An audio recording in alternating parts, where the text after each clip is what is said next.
Have you ever wondered what you would trade for a single moment of glory? What part of yourself would you be willing to sacrifice if it meant your name would echo through the ages? We all dream of greatness, of leaving a mark on the world that outlives us. But how far would you really go to grasp it? Tonight, we step into a world where ambition has a price, and legends are forged not just in fire and steel, but in choices that ripple across lifetimes. Wherever you are in the world right now, whether it's late at night, where you are, or the sun is just beginning to set, we'd love to know, what time is it there, and where has this story found you? Let us know in the comments. Every story feels richer knowing who is listening. In a quiet village nestled between mist-shrouded hills, there lived a young blacksmith named Kaelen. His hands were calloused, his spirit restless, and his heart burned with a desire for something more than mending plows and sharpening scythes. He dreamed of crafting a blade so magnificent, so powerful, that kings would weep to behold it, and bards would sing its name for 1,000 years. But dreams, as we so often learn, have a way of twisting in the making. One evening, as the forge fires dimmed and the world grew still, a stranger stepped out of the shadows, a traveler with eyes that held the glint of forgotten stars, and a voice that seemed to hum with ancient power. He offered Kalin a chance beyond any mere opportunity, the knowledge to create the legendary Black Sword of Trin, a weapon said to hold the fate of empires in its edge. What the young blacksmith could not know was that some legends are born not from triumph, but from sacrifice.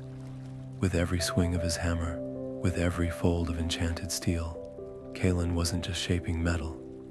He was pouring pieces of his own soul into the blade. And as the sword took form, so too did a darkness gather around him, a curse woven into the very sparks that flew from the anvil. This is not just a tale about a weapon.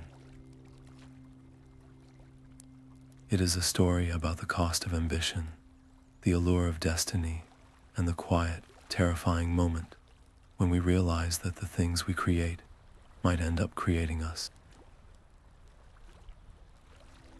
So settle in, wherever you are. What follows is a journey into shadow, choice, and the haunting truth that every glory has its price. Day after day, night after endless night, the rhythmic clang of Kalen's hammer became the only heartbeat the forge knew. The techniques the stranger had whispered were not of any mortal craft. They called for quenching the red-hot steel, not in water, but in dew gathered from gravestones under a full moon. They required him to etch runes into the glowing metal, not with a chisel, but with a single drop of his own blood for each symbol. With every forbidden step, the blade grew more magnificent, its edge taking on a darkness that seemed to swallow the very light around it. But the cost was immediate and chilling. With each swing of the hammer, a wave of profound exhaustion would wash over him, as if the sword was drinking his very life force. His once robust frame grew gaunt, his cheeks hollow, and a persistent chill settled deep in his bones that no forge fire could ever hope to warm. Even more insidious than the physical drain were the whispers. At first, they were just faint echoes at the edge of his hearing, subtle suggestions that felt like his own ambitious thoughts. Faster, they would urge. Stronger, they will all see your greatness. But as the blade neared completion, the whispers grew louder, more distinct, and utterly intoxicating. They painted vivid pictures in his mind's eye, grand parades in his honor, kings kneeling before him, his name shouted by thousands. These visions were so potent, so real, that they drowned out the screaming protests of his own body. The pain was a small price to pay for immortality. The fatigue was merely a hurdle on the path to legend. He chose to see the weakening of his body not as a warning, but as a necessary sacrifice, the kind all great artists must make for their masterpiece. The moment the final rune was sealed with his blood, a silence fell over the forge so absolute it felt like the world itself was holding its breath. And then it came a low, resonant hum that vibrated not through the air, but through the soul. Kaelen lifted the finished sword, and it was both impossibly light and infinitely heavy with significance. It was colder than ice, yet it felt unnervingly alive in his grip, as if he were holding the still beating heart of some primordial beast. The edge was so sharp, it seemed to cut the very space around it, a line of perfect darkness against the world. A primal part of him, the part that remembered fear and self-preservation, screamed to drop it, to flee and never look back. But that terror was utterly consumed by a terrifying, exhilarating thrill. This power was his. He had made it, and it was everything he had ever wanted. It was only then he realized the traveler was gone. No farewell, no final exchange. In his place, scored into the soot on the anvil, as if by a white-hot finger, was a single cryptic phrase: "It will thirst, and it will drink." The words settled over Kalin like a shroud. He looked from the ominous message to the perfect, humming blade in his hand, a tool that felt less like an object and more like a promise and a sentence. The darkness was no longer just around him. It was in the steel, in his mind, and woven into the very fabric of his future. The forge was empty, the air still thick with the scent of ozone and scorched metal. The Black Sword of Trin lay across the anvil, a sliver of captured midnight, and Kaelen could not look away. He knew its power in his bones, a hum that resonated with his own heartbeat, but the traveler's warning echoed in his mind: "It will thirst." He had to know. He had to see for himself. With a hand that trembled only slightly, he lifted the sword. It was unnervingly light, a mere extension of his own will. He faced a stout training dummy, its core a solid block of aged oak, sheathed in scraps of discarded steel plate, a testament to years of his own physical training. He took a single, practiced swing, no more force behind it than he would use to cut a loaf of bread. There was no resistance, no satisfying thunk of impact. Only a faint, whispering sound as the blade passed through the dummy's neck, through the steel plate, and through the central post, as if they were all made of morning mist. The top half of the dummy slid cleanly away, hitting the packed earth floor with a dull, heavy thud. The cut surfaces were mirror smooth. A cold thrill, equal parts terror and awe, shot through him. This was power beyond any legend he had ever heard, but the sword was not satisfied. A new sensation traveled up his arm from the hilt, a subtle, insistent pull, like a compass needle finding true north. It tugged his wrist, guiding his gaze away from the inanimate wreckage and toward the faint, scratching sounds coming from a shadowy corner of the workshop. A rat, drawn by the warmth of the lingering forge, was nosing through a sack of grain. The sword's pull intensified, a direct magnetic draw toward the small, warm, living creature. Every moral fiber in Kalen's being recoiled. This was madness. He was a creator, not a mindless destroyer of life. He tried to lower the blade, to set it down, but his arm refused to obey. The whispers returned, not as sounds now, but as pure, compelling emotion. They promised him the euphoria of the final hammer strike, the glory of a perfect creation, but multiplied 1,000-fold. They whispered that true power could not be understood by striking dead wood and cold iron, but only by testing its edge against the vibrant, fleeting energy of life itself. His internal struggle was a violent, silent storm. His conscience screamed in protest, but it was a small, distant voice against the roaring tide of his ambition and the weapon's overwhelming allure. His arm moved almost of its own accord, a short, precise flick of his wrist. There was no struggle, no cry. One moment the small life was there, and the next it was not. And as its life was extinguished, something impossible happened. A wave of pure, undiluted vitality crashed into Kaelen. It was a warmth that burned away the deep-seated chill in his bones, a strength that flooded his weary muscles, making him feel more alive, more powerful than he had ever felt in his entire life.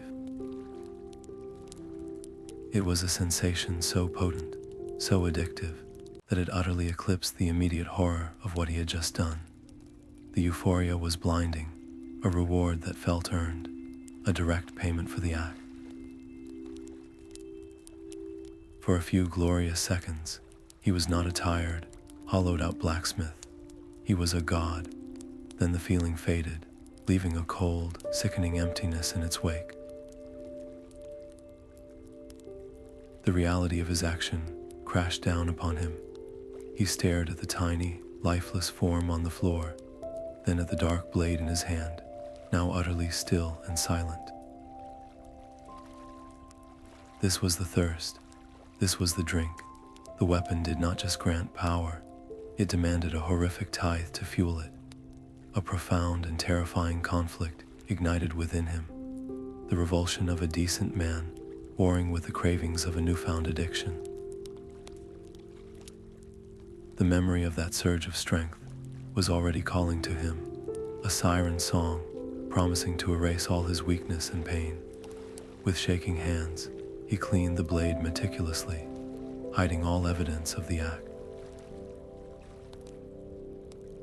He wrapped the sword in rough sacking and hid it deep within a pile of scrap iron, as if he could bury the truth along with the weapon, but he could not hide from the knowledge now rooted in his soul. He had crossed a line from which there was no return, entangled in a curse of his own making. Exhausted by the turmoil, he finally collapsed onto his pallet, falling not into a restful sleep, but into a vivid, haunting dream. He stood in a desolate landscape, under a bruised purple sky. Before him rose the crumbling arches and broken towers of ancient ruins, structures so old they seemed to predate time itself. From within the deepest shadow of the central archway, a figure emerged, tall, indistinct, and radiating an aura of immense, patient power. It was the same traveler, yet somehow more, his form now woven from shifting smoke and the glint of distant stars. He did not speak, but simply raised one arm, a long, pale finger pointing inexorably toward the heart of the crumbling city. The silent command was absolute, an invitation that felt like a summons, a destiny that now felt inescapable. Kaelen awoke with a gasp. The image of those ruins and that beckoning figure seared into his mind, a new and terrifying path laid out before him. The whispers did not remain confined to the forge. They followed him into the quiet of his home, into the stillness of his bed, and soon they invaded the one sanctuary he had left, his sleep. His dreams were no longer his own. They became a dark theater where the sword was both director and lead actor. Each night, the same vision unfolded with terrifying clarity. He would find himself standing on a windswept battlefield, not as a spectator, but as a conqueror. Armies would lay their banners at his feet, their faces masks of awe and terror. Cities would open their gates not in surrender, but in supplication. And through it all, the sword in his hand would pulse with a light that was both beautiful and terrible, a dark sun around which the entire world seemed to orbit. A voice, smooth as oil and cold as the grave, would weave through these grand tableaus. It never shouted, it simply insinuated. "This is your birthright," it would murmur. "This is the glory you were promised. The key to it all awaits."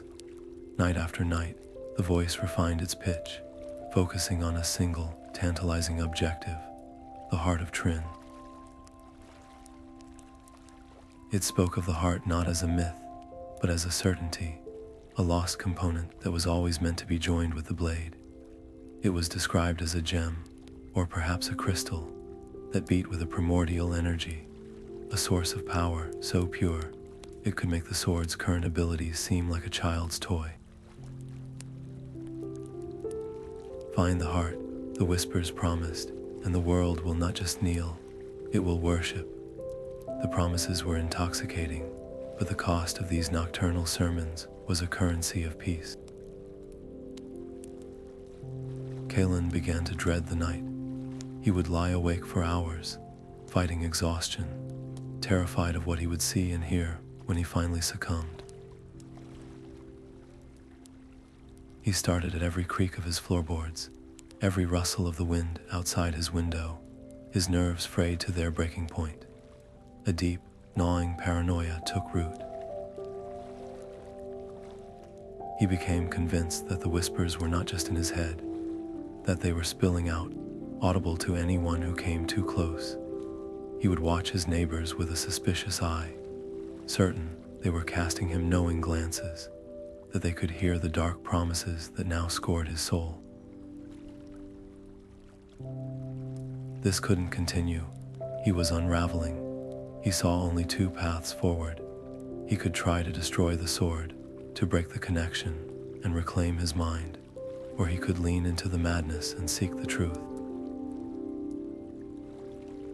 The memory of that surge of power, the intoxicating vitality he had felt after the sword's first thirst was quenched, made the first option feel like a physical impossibility. It would be like trying to destroy a part of his own body. The allure of the heart, of that ultimate power, was a siren call he could no longer resist. He had to know if it was real. His decision was made. He would research the Heart of Trin. His destination was the Archive of the Grey Sisters, an ancient library and scriptorium tucked away in a secluded valley, a half-day's journey from his village. It was a place known to hold histories and texts that more conventional institutions had long forgotten or deemed too dangerous to keep. The journey there felt like a pilgrimage into his own deepening obsession. The archive itself was a hushed and hallowed place, smelling of dust, old parchment, and dried herbs. Towering shelves groaned under the weight of countless volumes, their spines cracked and titles faded. An elderly sister, her face a roadmap of wrinkles and her eyes sharp with a deep, patient intelligence, greeted him with a silent nod, sensing his purpose was more than academic curiosity. For days, Kaelen buried himself in crumbling folios and cryptic scrolls, his world narrowing to the circle of light cast by a single oil lamp. He sifted through tales of fallen kingdoms and dead gods, his search growing more frantic as the whispers in his mind urged him onward, growing impatient. Just as despair began to set in, he found it, not in a grand historical account, but in a fragmented, anonymous treatise on artifacts of condemned power, tucked between a bestiary and a ledger of herb lore. The passage was brief, its ink faded to a faint brown, but the words struck him with the force of a physical blow. It confirmed the heart's existence, describing it as a focus of celestial wrath, but its location was a nightmare given form. It spoke of the sunken temple of Trin, a place not just hidden, but actively cursed, sunk into a treacherous fen by some long ago cataclysm. It was said to be guarded not by men or beasts, but by the whispering shades, spirits of the temple's fallen devotees, bound for eternity to torment and drive mad any soul foolish enough to trespass on their sorrow. The tension within him snapped taut. This was no simple treasure hunt. It was a suicide mission into a place of literal nightmares. The choice was now horrifyingly clear. He could turn back now, abandon this path, and try to live with the whispering curse, slowly eating away at his sanity for the rest of his days. Or he could embrace the sword's pull completely, gamble his life and his very soul against the horrors of that sunken temple, for a power that promised to remake him and the world. The fear was a cold stone in his gut, but beneath it, the ambition, stoked by weeks of spectral promises, burned even brighter. The risk was part of the price, and the glory would be worth any cost. He was so consumed by this internal war, staring blankly at the ancient page, that he didn't hear the soft footsteps approach. A shadow fell over the manuscript. He looked up, his heart lurching into his throat, to see the elderly scholar sister standing over him. Her sharp eyes were not on him, but on the specific text he had been feverishly studying. Her expression was unreadable, a mask of calm, but in the depths of her gaze, he saw a flicker of something profound, not fear, but a deep, weary wariness, as if she had seen this path walked before and knew precisely where it led. She said nothing, but her silent, knowing presence was a louder condemnation than any shout could ever be. The silence between them stretched, thick with the dust of centuries and the weight of unspoken warnings.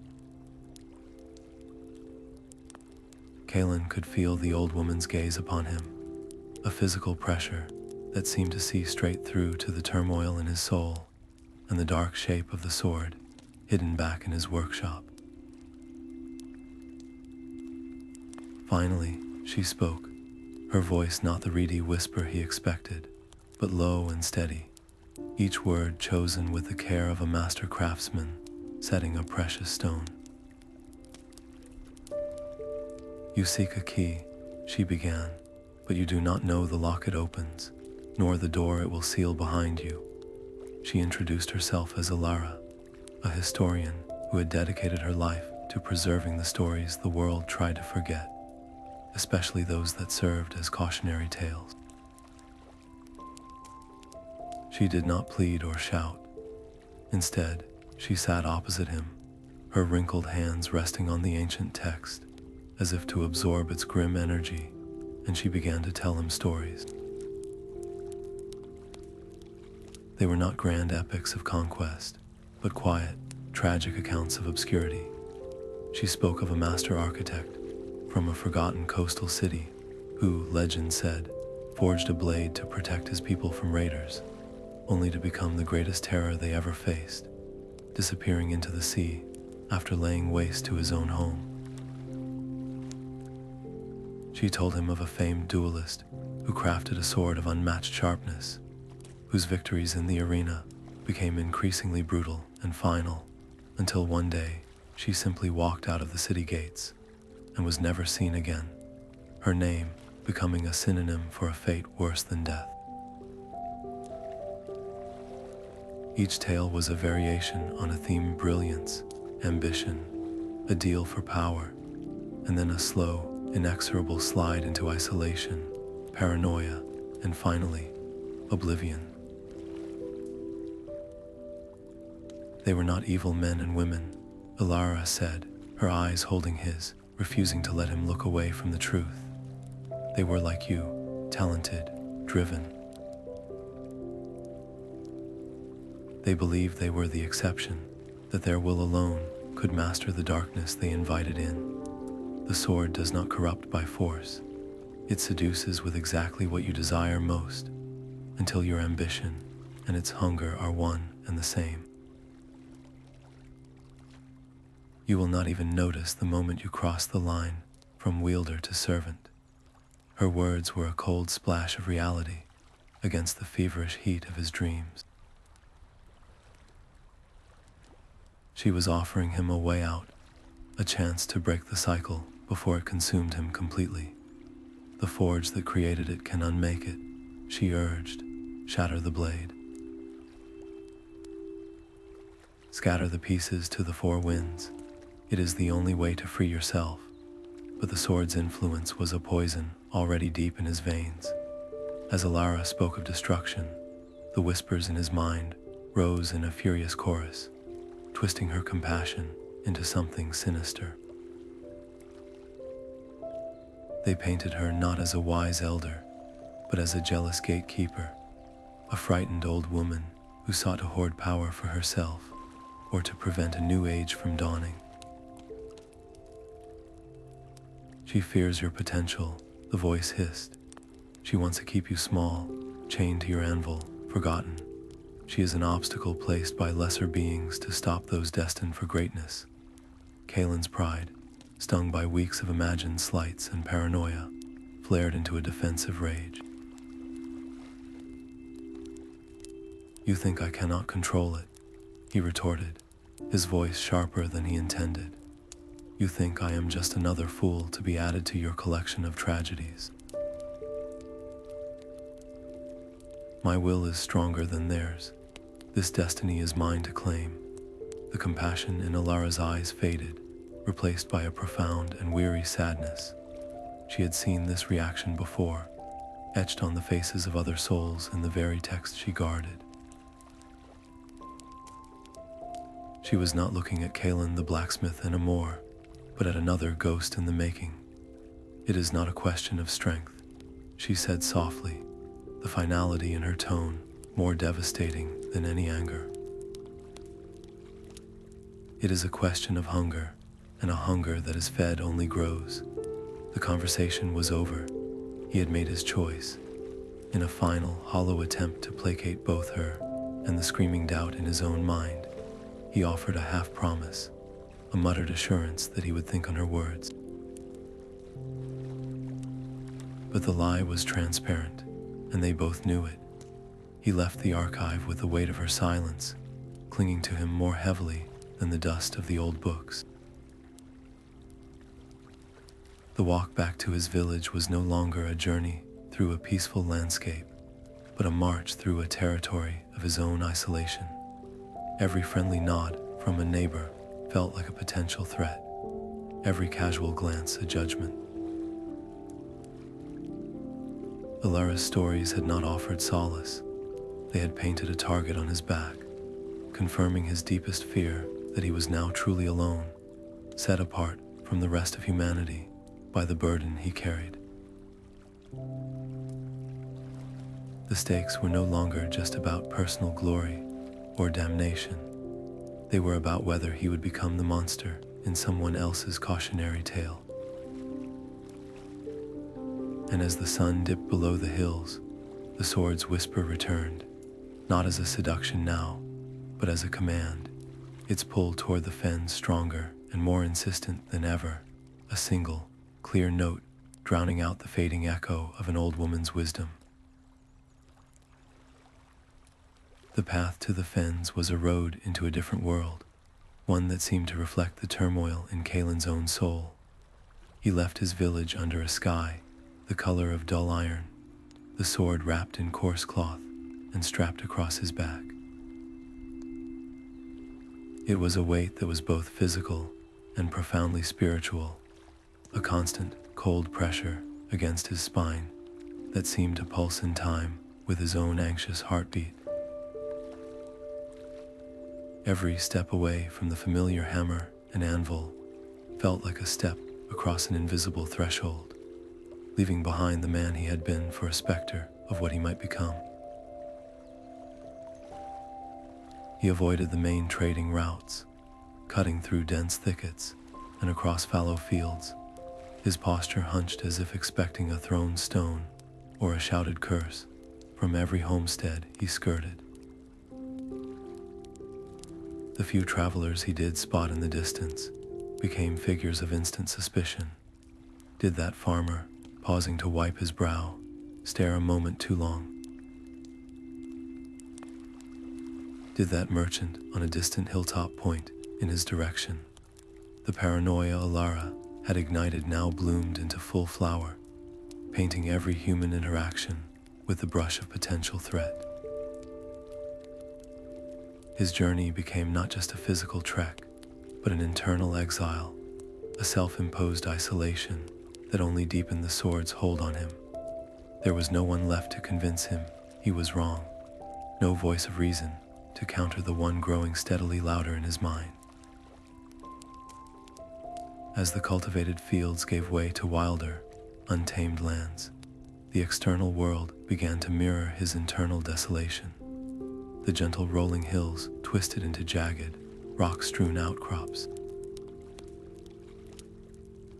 Friendly oak and birch trees were replaced by gnarled, ancient pines that groaned in the wind, their branches clutching at his cloak like bony fingers.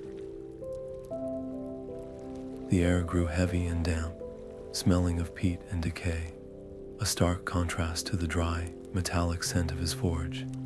This was a landscape that had forgotten the touch of civilization, a place of raw, indifferent power. And it was here, as the first fat drops of rain began to fall from a suddenly bruised and boiling sky, that the elements themselves seemed to rise against him. The storm did not build, it erupted. A shrieking wind tore at him, and the rain quickly transformed from a nuisance into a blinding, horizontal deluge that sought to scour him from the path. Lightning split the sky, followed immediately by thunder that felt like a physical blow to the chest.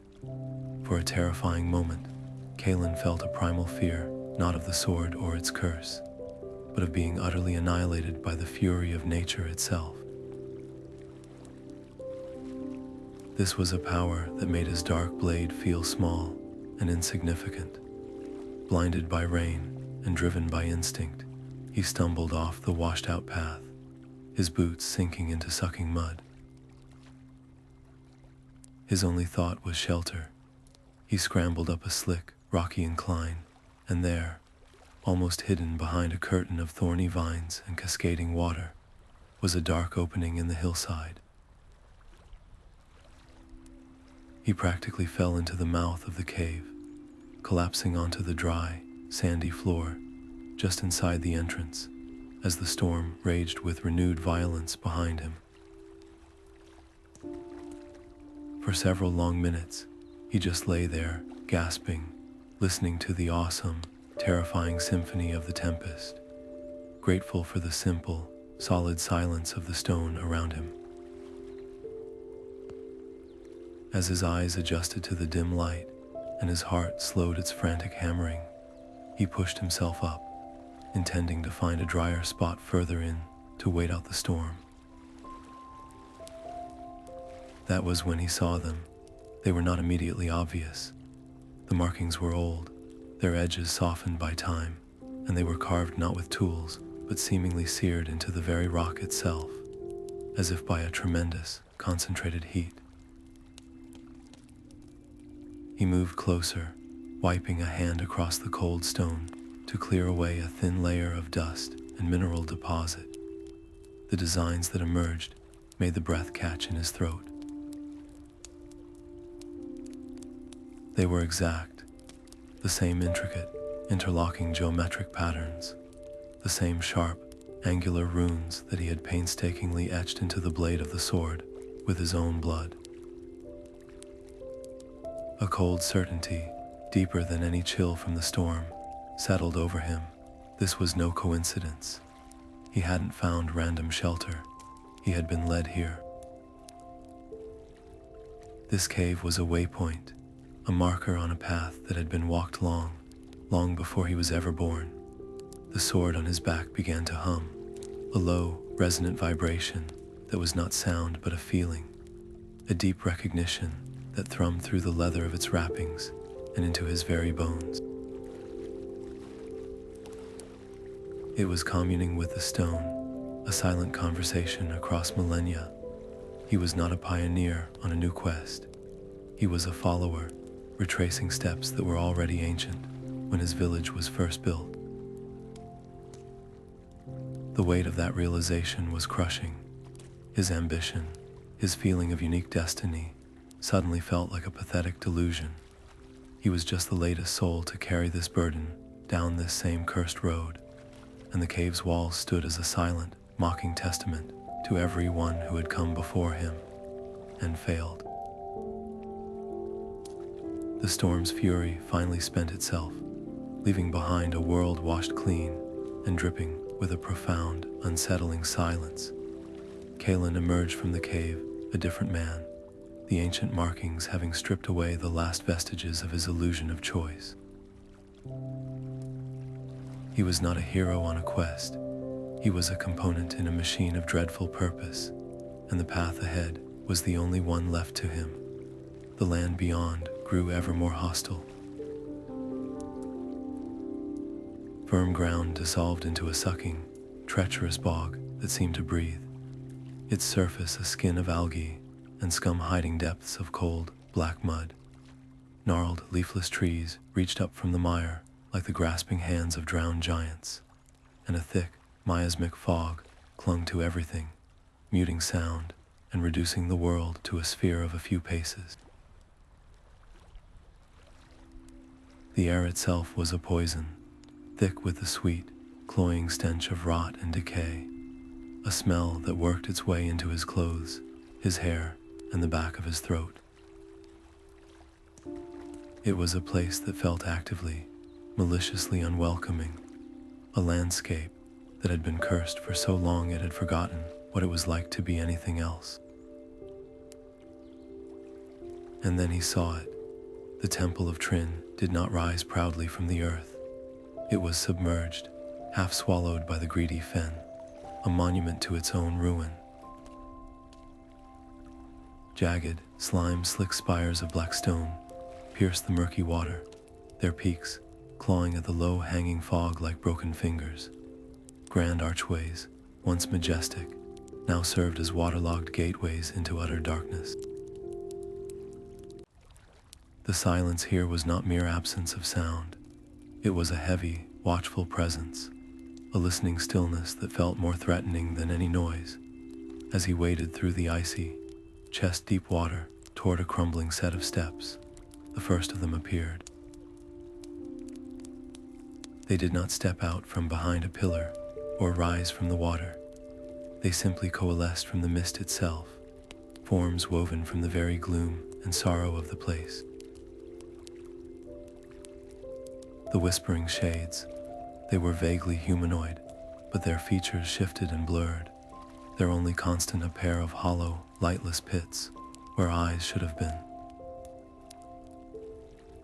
They made no sound, yet their approach screamed directly into his mind, a cacophony of despair, of forgotten voices, of anguish so old it had curdled into pure, undiluted malice. The sword on his back did not wait for him to draw it. It practically leapt into his hand, the leather wrappings tearing themselves apart as the dark blade hummed with an eagerness that was both terrifying and exhilarating. The moment his fingers closed around the hilt, the connection was absolute. The weapon's will flooded into him, overriding his own fear and shock. His body was no longer his own to command. It was a vessel for the blade's singular, brutal purpose. As the first shade lunged, a silent scream of ethereal claws extended. His arm shot up to parry in a move of impossible speed and precision that he had never learned. The sword met the spectral form, and instead of passing through harmlessly, it bit deep. There was no sound of tearing flesh, only a high, piercing shriek that seemed to come from everywhere at once as the shade dissolved into wisps of screaming mist that were greedily sucked into the blade's dark edge. A surge of intoxicating power, colder and sharper than the last, shot up his arm. It was the same euphoric vitality, but tainted now with a psychic backlash, a flash of the shade's own eternal torment, a memory of drowning despair that was gone as quickly as it came, leaving only the addictive thrill of the energy behind. He was both the master and the instrument. He moved with a grace and lethality that were not his own, the sword guiding his every block, thrust, and swing. It was a macabre dance of death against opponents who felt no fatigue, who kept emerging from the fog and the water in ever greater numbers. With each shade he destroyed, another piece of their anguish seared itself into his mind, a fragmented symphony of lost lives and broken promises. And with each victory, the sword fed him another burst of that chilling power, a reward that simultaneously drained a part of his own essence. He could feel it, a deep, spiritual exhaustion setting in beneath the artificial high, as if his very life force was being used as the kindling to burn the shades away. The battle was a paradox of feeling invincible while being utterly diminished. A searing pain suddenly lanced across his ribs. He hadn't even seen the attack coming. A spectral claw had raked through his leather tunic, and though it left no visible blood, the wound burned with a cold fire that sank deep into the bone, sapping his strength instantly. Another caught his shoulder, sending a jolt of numbness down his arm. The sword's borrowed energy was a fleeting drug, and the crash that followed each hit was devastating. He was tiring, his real body failing, while the blade's hunger seemed to grow more insatiable with every spirit it consumed. He was caught in a horrific cycle. He needed to fight to survive, but the very act of fighting was cannibalizing his soul to fuel the weapon that protected him.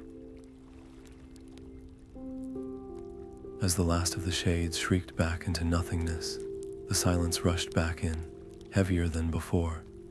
Kaelen stood chest deep in the black water, gasping, his body trembling from a cocktail of adrenaline, pain, and profound depletion. The choice Elara had given him in the quiet archive now screamed at him here in the terrifying quiet of the temple. To press on meant diving deeper into this nightmare, trusting a cursed blade that was eating him alive to see him through even greater horrors. To retreat meant turning his back on the very thing that had given his life meaning, admitting he was just another weak fool, and returning to a world where he would forever be haunted, both by the whispers and by the knowledge of what he had almost grasped. The thought of going back empty-handed, of living with this hunger inside him forever, was somehow more terrifying than any shade. His humanity wasn't just dwindling, it was becoming a liability, a weakness to be sacrificed at the altar of his ambition. He waded forward, each step a monumental effort of will, the temple feeling less like a ruin and more like a living, breathing predator that had just tested its prey and found it worthy enough to drag further into its gullet. And then he saw it, deep within the central, flooded nave, where the darkness was so absolute it felt solid. A faint, pulsing glow emanated from a submerged archway. It was a soft, throbbing light the color of a drowned emerald, and it called to him not with a sound, but with a feeling, a magnetic pull that resonated in the hollow space the sword had carved out inside his chest. It promised an end to the questions. It promised the power to never feel weak or afraid again. The answers and the final price for them were waiting in that glow. The water seemed to thicken around him as he pushed toward the submerged archway. The emerald glow, a siren's call that resonated in the hollowed-out core of his being. Each movement was a struggle, his body heavy with exhaustion and the lingering, icy burn of the shade's touch. But the pull was undeniable, an irresistible gravity drawing him into the temple's heart. He took a final deep breath and plunged beneath the black, stagnant water, his hands scrabbling along slime-covered stone until his fingers found a narrow, crumbling passage. He forced his way through, the world closing in to the sound of his own frantic heartbeat and the oppressive silence of the deep. He broke the surface into an air pocket, gasping in the foul, ancient atmosphere. He was in a small, perfectly circular chamber, the water unnervingly still. The room was a void, a pocket of absolute darkness, but for one thing, suspended in the very center of the chamber, hovering a hand's breadth above the water's surface, was the Heart of Trin. It was not a gem as he had pictured it, cold and faceted. It was organic, a pulsating core of raw, crystalline energy, roughly the size of his fist. It throbbed with a slow, rhythmic light, a deep verdant green that pulsed like a sleeping leviathan's heart, casting shifting, monstrous shadows on the wet walls. This was not a tool or a treasure. It was a living thing, a captured piece of some primordial force, and its power filled the small space, pressing in on him from all sides. The sword on his back screamed in recognition, a violent, ecstatic vibration that shook his entire frame, its hunger so acute it was a physical pain. The whispers in his mind fell utterly silent. For the first time in weeks, there was only the sound of his own ragged breathing and the soft, rhythmic thrum of the heart. The silence was more terrifying than the voices. It was a vacuum, and he was rushing to fill it. He reached out, his hand trembling not from fear or cold, but from a desperate, all-consuming need. His fingertips brushed the warm, smooth surface of the crystal. The world dissolved. He was no longer Kaelen, the blacksmith in a flooded tomb. He was a witness to creation and damnation. Visions, raw and unfiltered, flooded his mind not as images, but as experiences seared into his soul. He saw the first forging of the Black Sword, not in a humble village forge, but on a desolate plain, under a sky torn by lightning. The first smith was not a man seeking glory, but a desperate king, Trin himself, who betrayed his own brother, binding his sibling's soul and the essence of a falling star into the molten metal to save his dying kingdom. He felt the king's anguish, his twisted love for his people, warping into a tyrannical obsession with a power he could never hope to control. The sword was born not from ambition, but from sacrifice and treachery, its first taste of life, a king's fraternal blood. The vision shifted, a whirlwind of time. He lived 1,000 lifetimes in a single second. He was the duelist Alara had spoken of, feeling the exquisite agony of the blade's thirst as she cut down her final, innocent opponent in a dusty arena. He was the architect, watching his own hands turn the sword against the very city walls he had built to protect. He saw a procession of figures, all draped in different eras, all clutching the dark blade, conquerors, mystics, poets, fools, each one believing themselves the master, each one inevitably becoming the servant, their legacies erased until only the sword's story remained. Their loneliness became his loneliness, their pride became his shame, their final, chilling moments of realization, the understanding that they had traded everything for a hollow crown. echoed in the empty places of his own spirit. Then came the prophecy, a cold, clear voice that cut through the torrent of history. It was not a promise of power, but a statement of inevitability. The cycle would continue over and over until one wielder, forged in greater sacrifice than all the others, would stand at this exact precipice. This one would not just use the sword, they would become its ultimate vessel, a perfect fusion of will and hunger that would allow the blade to fully awaken and consume the world. Or they would shatter the heart, severing the sword from its source of power forever, breaking the curse but consigning themselves to be the last, forgotten name in its long and bloody history. There was no third option. There was only absolute dominion or absolute oblivion. The clarity of it was a blade to his own heart. Glory was not fame or adoration. It was eternal, solitary servitude.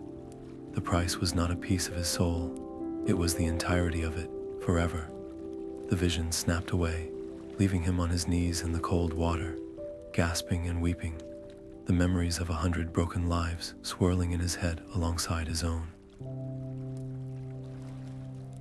He understood everything now. The traveler was no random stranger.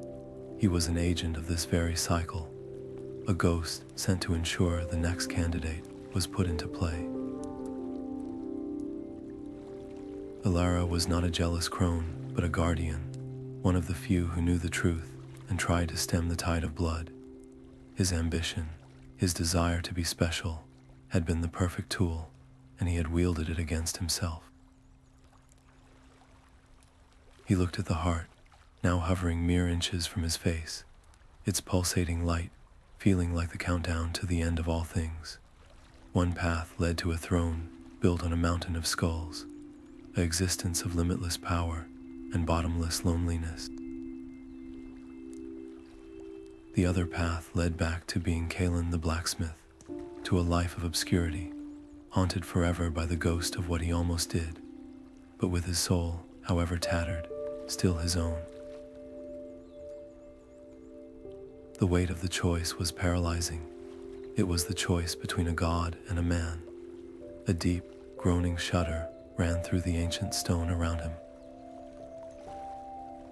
The chamber trembled, and a cascade of rock and silt poured from the ceiling, hitting the black water with heavy, final splashes. His hesitation had cost him the luxury of time. The temple, having witnessed the choice being offered, was now rejecting his presence. The decision would be made now, in the chaos, or it would be made for him by collapsing ton of stone. The easy path, the one he had walked for so long, was to reach out and claim his destiny. The hard path, the one that required a strength he wasn't sure he possessed, was to raise the very thing that had promised him everything and use it to destroy the one thing that could make those promises come true. The groan of shifting stone was still echoing when a new sound cut through the chaos. A voice, clear and desperate, calling his name. He spun around, the water sloshing violently, to see a figure wading toward him through the flooded archway.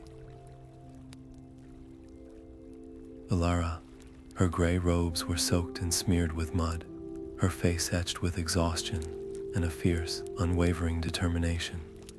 She had followed him through the fens, through the storm, and into the heart of the nightmare. Her eyes darted from his grief-stricken face to the pulsating heart, then to the sword in his hand, and the horror in her expression deepened. "Kalin, don't." She cried out, her voice straining against the rumble of the collapsing temple. "I know what it shows you. I know the choice it offers, but it is a lie. There is another way." He stared at her, a maelstrom of confusion, suspicion, and a faint, desperate hope warring within him. How could she be here? Was this another trick? another shade sent to torment him.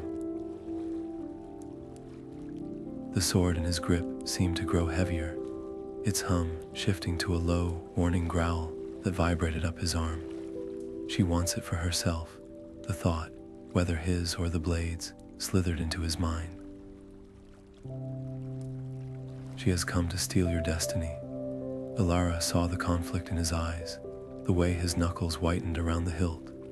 She didn't advance, but held her ground as another section of ceiling crashed into the water nearby. Listen to me. The ritual to unmake the bond is real. I did not lie to you in the archive, she shouted over the din. But it is not a simple act of breaking the sword. The forge that created it can unmake it, yes, but the fire must be fed by a sacrifice of equal measure. To sever a bond this ancient, this powerful, requires a piece of your own life, willingly given. A memory, a skill, a part of who you are. It will be burned away in the process, fuel for the ritual fire. It is the only way to break the cycle without becoming its final master or its final victim. The offer hung in the foul air, a terrifying paradox. To save himself, he would have to willingly destroy a part of himself. It was a different kind of amputation, a spiritual one. Would he lose the memory of his parents' faces, the feel of a hammer in his hand, his very name? The uncertainty was a fresh kind of horror. The power the sword offered was a known damnation, a clear, if monstrous, path. Elara's path was a leap into a different kind of void, trusting an old woman he barely knew with the very core of his identity. Why, he finally rasped, the word torn from him. Why would you do this? Why follow me here? Her expression softened for a fraction of a second, a glimpse of the compassion he had seen in the archive. Because someone once tried to do the same for me, she said, her voice suddenly quieter, yet carrying perfectly through the chaos. And I was too proud, too afraid to listen. I carry that regret every day. I will not let another soul be consumed when I can stand in the way. A massive block of stone plunged from the ceiling, impacting the water between them like a cannon shot, sending a wave that nearly knocked them both off their feet. The decision was no longer philosophical, it was physical. The temple was coming down, the standoff shattered. There was no more time for debate, for weighing futures.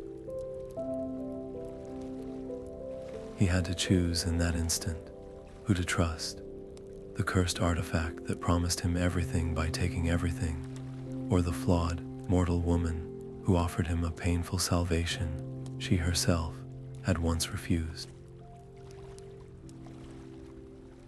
With a cry that was part anguish, part surrender, Kaelen thrust the sword back into its makeshift sheath and lunged forward, grabbing Alara's arm. It was not an answer, but it was a direction. He was choosing to run with her, and for now, that was enough. The passage, he yelled, pulling her toward the narrow opening he'd come through. It's the only way out. They plunged beneath the dark water, kicking through the crumbling undersea tunnel as the world disintegrated above them. Stones hammered down around them, the impacts muffled and monstrous in the watery gloom. They burst into the main chamber, only to find it transformed into a churning chaos of falling debris and geysers of spray. The grand nave was a death trap. Together, half swimming, half stumbling, they fought their way through the collapsing ruin, a desperate, shared struggle for survival that temporarily bridged the immense gulf of mistrust between them. They were no longer would-be god and meddling scholar. They were two fragile mortals, allies of circumstance against the crushing indifference of stone and time. fleeing the consequences of a choice that had only been delayed, not made. The air outside the temple was cold and sharp, a stark contrast to the oppressive, rotting warmth of the fen. They collapsed on a small, rocky island, gasping and shivering, the thunderous roar of the temple's final collapse still echoing across the bog. For a long moment, there was only the sound of their ragged breathing and the distant, lonely cries of waterfowl. The silence between them was a chasm, wider and deeper than the flooded ruins they had just escaped. Elara was the first to break it, her voice raw but steady. "We must destroy it, now, before it regains its hold on you." She pushed her sopping gray hair from her face, her eyes fixed on the cloth-wrapped blade strapped to his back. "Every moment we wait is a risk we cannot afford." Kalin flinched, his arms wrapping instinctively around his knees as if to protect himself. The words were a direct assault on the fragile peace he was trying to build in his own mind. "Destroy it," he repeated, the idea feeling like a physical blow. After all of that, after what I just went through to get it, the memory of the heart's visions was still a fresh wound, but intertwined with the horror was the intoxicating promise of the power he had felt in that chamber. To shatter the sword now felt like tearing out a part of his own anatomy. "You don't understand what it's like," he said, his voice dropping to a near whisper. "The emptiness before, this that fills a void I didn't even know was there, to go back to being just a man with a hammer." He couldn't even finish the thought. The prospect of that profound ordinariness, that return to obscurity, was a more terrifying fate than any whispering shade. Alara's expression hardened, the compassion from the flooded chamber replaced by the stern resolve of a historian who has seen this script play out too many times. "It is not filling a void, Kaelen. It is carving one. It makes you feel whole only by first hollowing you out, so that you become dependent on the very thing that is killing you. That emptiness you fear is the space where your own will and your own life used to be. Do not mistake the disease for the cure." She leaned forward, her gaze intense. "This is not a debate. This is a diagnosis, and the treatment is immediate and painful, but it is the only path to survival." A hot spike of defensive anger surged in him. Who was she to dictate the terms of his destiny? She spoke of sacrifice, but what did she truly know of his hunger, his ambition? The whispers, which had fallen silent in the presence of the heart, now returned as a low, seductive murmur at the edge of his consciousness. "She fears your potential. She wants to keep you small, manageable. Her way leads to dust and forgetting." The words felt like his own thoughts, rational and clear. He looked at her, this muddy, determined old woman, and for a terrifying moment, he saw not an ally, but a jailer trying to lock him back in a cage of his own making. "And what if I don't want to survive?" he shot back, the words sharper than he intended. "What if I want to live, truly live as something more?" The standoff was absolute. They were two opposing forces on a tiny island in a sea of muck, one armed with ancient knowledge and grim necessity, the other armed with a cursed blade and a desperate, poisoned hope. Recognizing the deadlock, Alara was the one to relent, but it was a strategic retreat, not a surrender. "Very well," she said, her tone weary but resolute. "We travel together. I will take you to a place where the unmaking can be done safely, with the proper tools and protections. You do not have to decide this very second. But you must come with me." Let me show you there is another way before you make a choice you can never take back. It was a truce, but it was fragile, built on a foundation of profound and mutual distrust. They both agreed, and they both knew the other was lying. Kaelen agreed because it bought him time. Time to think, to plan, to perhaps find a way to convince her of his control, or to simply slip away when her guard was down. Alara agreed because it kept him close and kept the sword within her sight, giving her a chance to find the right words, the right moment to break through to him before the blade's influence became irreversible. Their journey away from the fens became a tense, silent procession. Every step was a calculation. How much to reveal, how much to conceal. For Kalin, the internal conflict was a constant torment. A part of him, the part that remembered the man he was, desperately wanted to confess the whispers, to describe the chilling euphoria of the sword's power, to ask her if the hollow feeling would ever truly go away. It was a cry for help from a drowning man, but the larger part of him, the part that had been reshaped by the forge and the fen, clamped down hard. To reveal the whispers would be to admit weakness, to show her a vulnerability the sword could exploit. To speak of his desires was to give her ammunition to use against him, to dissect and dismiss his deepest ambitions as mere symptoms of a sickness. So he walked in silence, his secrets festering inside him, feeding the very isolation the blade thrived on.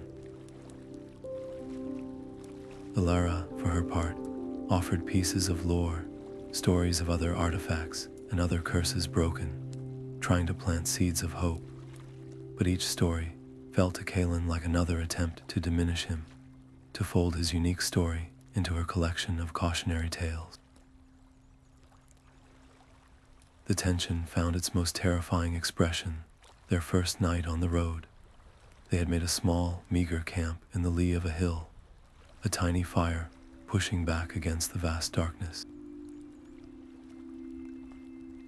Alara was speaking again, her voice low and earnest, explaining the metaphysical principles of sympathetic magic and how a curse binds itself to a soul. As she spoke of severing ties and breaking chains, Kaelen, staring into the flames, noticed something that made his blood run cold. The cloth wrappings on the sword, lying beside him, began to glow with a faint, pulsating, deep purple light. It was subtle, like a sliver of a violent twilight scene through thick fabric, but it was unmistakable, and it pulsed in perfect time with her words, growing slightly brighter and more intense whenever she emphasized the need to destroy it, as if the blade itself was stirring, listening, and issuing a silent, threatening rebuttal to every argument she made.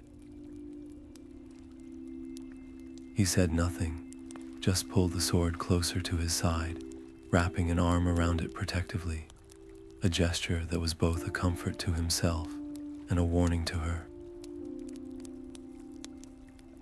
The partnership was a powder keg, and the sword was patiently teaching them both how to strike the match. The uneasy truce between them stretched thin over the next few days, a fragile cord of shared path that could snap at any moment. They traveled by back roads and forgotten trails, Alara's knowledge of the land their only guide, the sword a silent, brooding third party on Kalen's back. Its whispers had grown more cunning, no longer shouting promises of empire, but instead murmuring sympathetic agreements with his deepest frustrations. She slows you down, it would coo as Alara paused to check their bearings. Her fear is a chain. You were meant to fly, not crawl. These insidious thoughts found fertile ground in Kalen's mind, intertwining with his own growing impatience, until he could no longer tell where his thoughts ended and the blades began. It was on the third evening, as the first lights of a small riverside village twinkled in the distance, that the sword's patience finally broke. A new command, cold and absolute, slammed into Kaelin's consciousness with the force of a physical blow. It was no longer a suggestion or a whispered temptation. It was a directive, an order from a general to his most essential weapon. His head whipped around as if pulled by a string, his gaze locking onto a plume of dirty smoke rising from the village's outskirts, accompanied by the faint but unmistakable sounds of shouting and the clash of steel. The sword showed him the scene as if he were already there. A band of rough-looking raiders, armed with clubs and rusty blades, were ransacking a grain storage barn, terrorizing the handful of farmers who had tried to stand their ground. They are a blight, the sword's voice intoned, smooth and reasonable. They prey on the weak. Remove them. It is a noble act, a necessary one. Prove your worth. Prove my worth. Let them see the protector they have been granted. The logic was impeccable, appealing directly to the sliver of decency that still lived within him, the part that remembered wanting to create something to be proud of. And layered over that noble intention was a far more potent lure, the promise of validation. They will see your power, the blade whispered, its tone becoming almost reverent. They will not just be saved, they will be awed. They will look upon you not as a man, but as a savior. They will offer you their respect, their gratitude, their fear. You will be a legend in this tiny corner of the world. This is how it begins. The temptation was a fire in his veins. He saw it all so clearly. His dramatic entrance, the effortless way he would dispatch the bullies, the looks of stunned relief on the villagers' faces. It was a chance to use the power for good, to finally have his skill recognized, to be the hero he had always dreamed of becoming. He turned to Alara, his eyes alight with a fervor she recognized with dawning horror. Raiders, he said, his voice tight with excitement. They are attacking the village. We have to help. Alara's hand shot out, gripping his arm with a strength that belied her age. No, Kaelen, look at yourself. This is not help. This is a hunt. The sword is using their conflict as an excuse, as a whetstone for its edge. You cannot intervene. You are not in control, but her words were like feathers against a gale. Her fear, her caution, only solidified his resolve. She was the chain. She was the one who wanted to keep him from his destiny. He shook her off, his movement unnaturally swift. I am the only one in control, he snarled, and before she could utter another word, he was running toward the village, the sword humming a triumphant, bloodthirsty melody against his spine. The confrontation was not a battle. It was a brutal, one-sided dissection. The raiders, 5 burly men used to intimidating unarmed farmers, never stood a chance. Kalin moved among them like a shadow given form, his movements a blur of impossible precision. He didn't fight, he simply pointed, and the sword did the rest. A club meant to crush his skull was sheared in two before the blow could even fall. A rusted sword was knocked from its owner's grip, the man's arm going numb from the impact. He moved with a chilling economy, each parry and thrust designed not just to disable, but to demonstrate an overwhelming, terrifying superiority. The raiders' bravado evaporated, replaced by pure, animal fear. They were outmatched by something they couldn't comprehend, but the sword was not satisfied with surrender. Its hunger, once awakened, demanded a full meal. As the last raider, a young man with a terrified face, dropped his weapon and turned to flee, The blade in Kaelin's hand seemed to lock onto his retreating back. A wave of pure, predatory instinct washed over Kaelin, drowning out the last whispers of his own conscience. This was the final test, the ultimate proof of loyalty. The thrill of the fight became a raging fever, a need to pursue, to conquer, to consume. With a guttural cry that didn't sound like his own voice, he lunged. He closed the distance in 2 great strides and brought the sword down in a savage arc aimed at the boy's unprotected back. It was a killing blow, delivered with a brutality that had no place in any defense of the innocent. At the very last possible second, a fragment of Kaelin's true self screamed through the red haze. He twisted his wrist with a monumental effort of will, turning the blade at a jarring angle. The flat of the sword slammed into the raider's back with a sickening crack of breaking bone, sending him sprawling into the dirt, alive but grievously wounded. The silence that followed was more deafening than the conflict. Kaelin stood panting, the adrenaline receding to be replaced by a cold, sickening horror. He looked at the moaning form in the dirt, then at the terrified faces of the villagers who had emerged from their hiding places. They weren't looking at him with awe or gratitude. They were staring at him with a primal, undisguised terror. They had not seen a savior. They had witnessed a monster wearing a man's shape, a whirlwind of violence who had saved them from a spark, only to threaten them with an inferno. A woman screamed, a short, sharp sound of pure panic, and it broke the spell. The villagers didn't thank him. They didn't approach him. They turned and fled back into their homes, barring their doors, their fear a tangible force that hung in the air. One man, older than the rest, paused at the edge of the green, his face ashen. He didn't look at the defeated raiders. He looked directly at Kaelin, his eyes wide with a mixture of revulsion and pity. "By the gods," he breathed, his voice trembling. "What manner of demon are you?" Then he too was gone. The choice the sword had offered him now lay naked and ugly in the settling dust.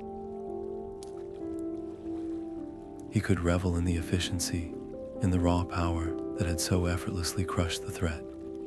The memory of that intoxicating strength still thrummed in his limbs, a siren song begging him to embrace it.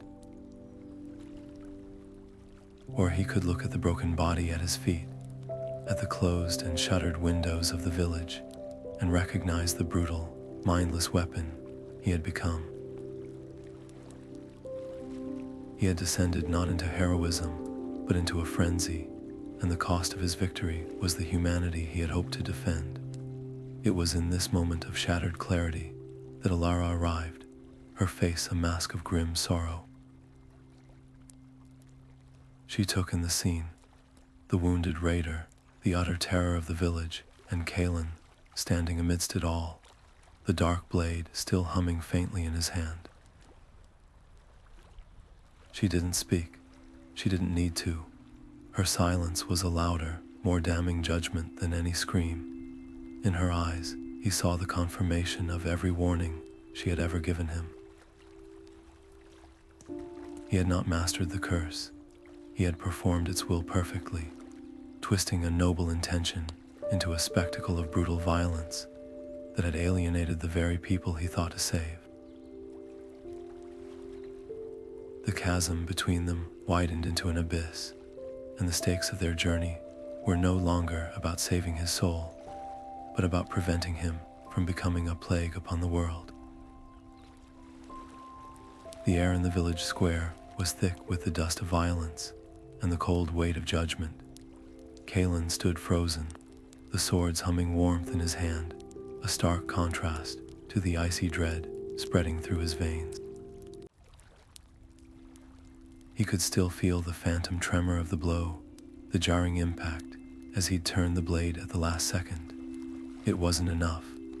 The raiders were broken, the villagers were terrified, and he was left alone with the horrifying evidence of what he had almost become. Elara's approach was silent, but her presence was a seismic event. She didn't look at the scene of the fight. Her eyes were fixed solely on him, and in their depths, he saw the final, shattered reflection of his own soul.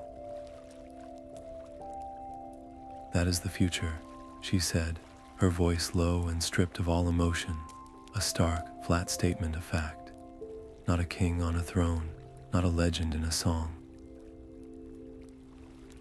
That, a man alone in a square, feared by the very people he thought to save, one missed swing away from becoming the monster he believes he's fighting. The next time it whispers, you will not turn your wrist. The next time, you will complete the swing, and you will like it. She took a step closer, and for the first time, he saw not compassion or patience in her face, but a resolute, terrifying finality. The time for debate is over.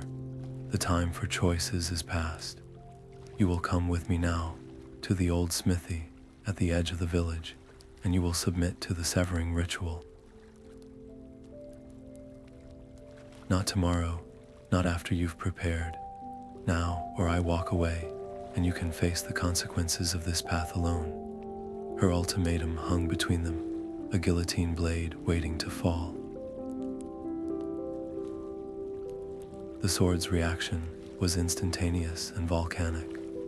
A torrent of white-hot negation exploded in his mind, a psychic scream of pure, undiluted fury. She lies, this is a trap. She seeks to neuter you, to leave you a hollow, broken thing, weaker than you were before you ever picked up a hammer. She fears what you will become and seeks to stop it. Kill her now and be free. The voice was so loud, so compelling. It felt like his own skull was cracking under the pressure. It painted vivid pictures of Alara's betrayal, of her stealing the sword's power for some hidden cabal of scholars, of leaving him a mindless husk, a cautionary tale for her next victim. Yet, beneath the screaming, another part of him, a small, bruised, and desperate fragment, saw the truth in her weary eyes. She wasn't doing this to hurt him. She was doing it because she had to, because she had seen this story end too many times, and she was the only one left who was willing to stand in the path of the hurricane. The thought of her turning and walking away, of being truly alone with this thing forever, was a loneliness so profound it dwarfed even his fear of the ritual. He needed her, not as a guide, but as an anchor to the world he was rapidly losing.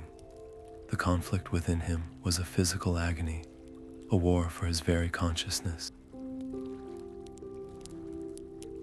His body trembled, caught between the urge to lash out at her and the desperate need to fall to his knees and beg for her help.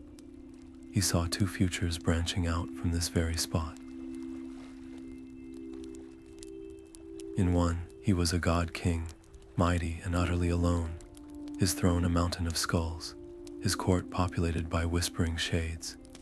In the other, he was just Kaelen again, perhaps less than Kaelen, a man missing pieces of himself, but a man who could walk in the sun without making children scream. The sword promised glory, but demanded his soul. Alara offered peace, but demanded a sacrifice of a different kind. His voice, when it finally came, was a ragged, broken thing, barely a whisper. All right. The word was a surrender that felt like a defeat and a victory simultaneously. The sword's scream in his mind intensified to an almost unbearable pitch, a shriek of betrayed fury. He ignored it, pushing the sound away, focusing only on Alara's face. I will do it. I will submit to the ritual. He saw a flicker of relief in her eyes. quickly masked by renewed wariness. He wasn't finished, but not tonight. Grant me this, one last night. I need to say goodbye. The request was partly a stall, a coward's delay, but it was also achingly genuine. He needed a few final hours to feel the weight of the ambitions he was about to shatter, to mourn the glorious future that would never be. He needed to prepare himself for the amputation of his own spirit. Elara studied him for a long, tense moment, her gaze searching for any hint of deceit. She saw the raw conflict, the tremor in his hands, the sheen of sweat on his brow. She saw a man on the very brink, and she knew that forcing him now might push him over entirely. A ritual of this magnitude required a sliver of willing participation. Without it, it would fail, and they would both be lost.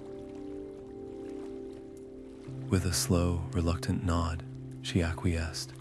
One night, she said, her tone leaving no room for negotiation, we camp apart.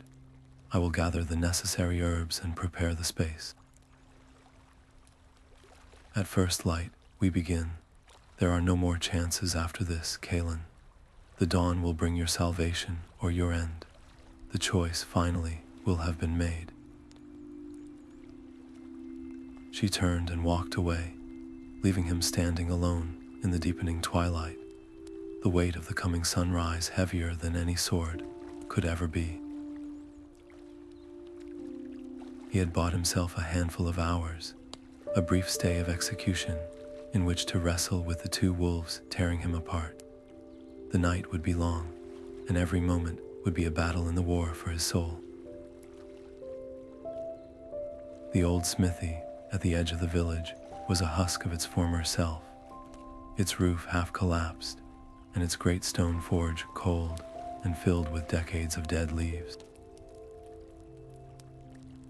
It felt less like a place of creation and more like a tomb, which, Elara assured him, was precisely the point.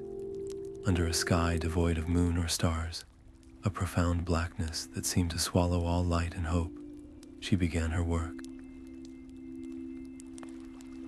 She cleared a space in the center of the dirt floor, scattering a circle of pungent herbs, a dried wolf's bane, crushed grave root, and something that smelled of ozone and old blood. In the very center, she placed a single black iron bowl. The forge that created it can unmake it. She murmured, more to herself than to him, her voice a low chant against the oppressive silence. But the fire must be fed by a sacrifice of equal measure. You must hold the blade, Kaelen. You must be the conduit. The bond was forged through you, and it must be broken through you. His hands were trembling so violently, he could barely grip the wrapped sword. Every instinct screamed at him to run, to protect the source of the intoxicating power that had become his entire world. But the memory of the villager's terrified face, the words, "What manner of demon are you?" held him fast. He knelt within the circle, the cold of the packed earth seeping through his trousers, and unwrapped the blade.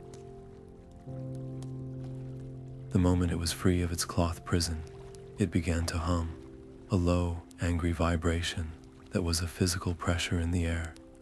He grasped the hilt, and the connection was instantaneous and violent. It was no longer a whisper, it was a roar.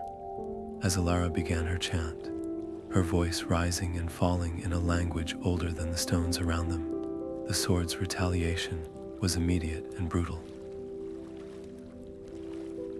A searing, white-hot pain lanced up his arm, as if his very veins were filling with molten lead. It was a pain meant to make him let go, to break his concentration and shatter the ritual. But it was the mental assault that was truly crippling. The sword, denied its physical feast, turned its full attention to his mind. Visions, more vivid and real than anything the heart had shown him, exploded behind his eyes.